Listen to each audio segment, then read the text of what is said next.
पकौड़ी मैं लाया तो वो एक जो है रद्दी पेपर था किसी डायरी का फटा हुआ, उसमें पकौड़ी थी। तो वो भी काफ़ी देर तक खाती तो थोड़ी थोड़ी करके। जी जी जी। तो वो मैं ले आया, फिर घर वहाँ और जहाँ रहते थे वहाँ गए जी। वहाँ रहते हुए जब वो खाई तो उसमें लगा उस पर कुछ लिखा हुआ था, उस पेपर डायरी का पेपर था वो, उस पर लिखा हुआ था। तो ऊपर लिखा हुआ था 2 लाइन और नीचे, और एक ऊपर लिखा हुआ था शेर। जी। शेर लिख के 2 लाइनें लिखी हुई थी जी।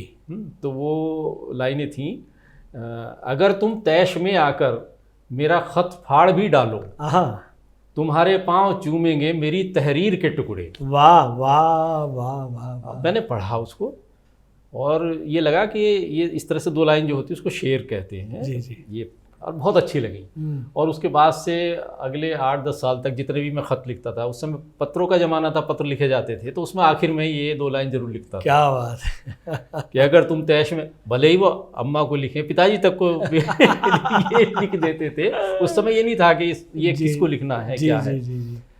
एक 2 लाइनें उसमें नीचे की तरफ लिखी हुई थी, खोई हुई चीज़ अगर मिल भी जाए तब भी रहता है डर सा कि कहीं फिर ना खो जाए। वाह। तो ये 4 पंक्तियां मेरे जीवन की पहली वो थी काव्यात्मक क्षेत्र में। जी जी जी। जिन्होंने मुझे बहुत प्रभावित किया। वो पर्चा मैंने संभाल के उसको बहुत आखिर तक रहा मेरे पास जी। और चूंकि विद्यालय में पिताजी प्रधानाध्यापक थे तो वहाँ पर प्रकाशन विभाग की पत्रिकाएं आती थी जी, बाल भारती बच्चों के लिए। बाल भारती जो थी उसमें 35 पैसे कॉस्ट होती थी। बिल्कुल। तो वो बहुतायत में आती थी बच्चों में बांटने के लिए। जी जी। तो बढ़ती तो वहीं से थी, तो वहाँ रखे रहते थे, वो फिर बच जाती थी कुछ। तो वो मेरे लिए उसमें सीरियल होते थे, पिंकू कारनामे और कई जो है हवा की बेटी जी, एक उसमें सीरियल बहुत जो है अनुदित वो था, ट्रांसलेटेड था विदेशी किसी उसका।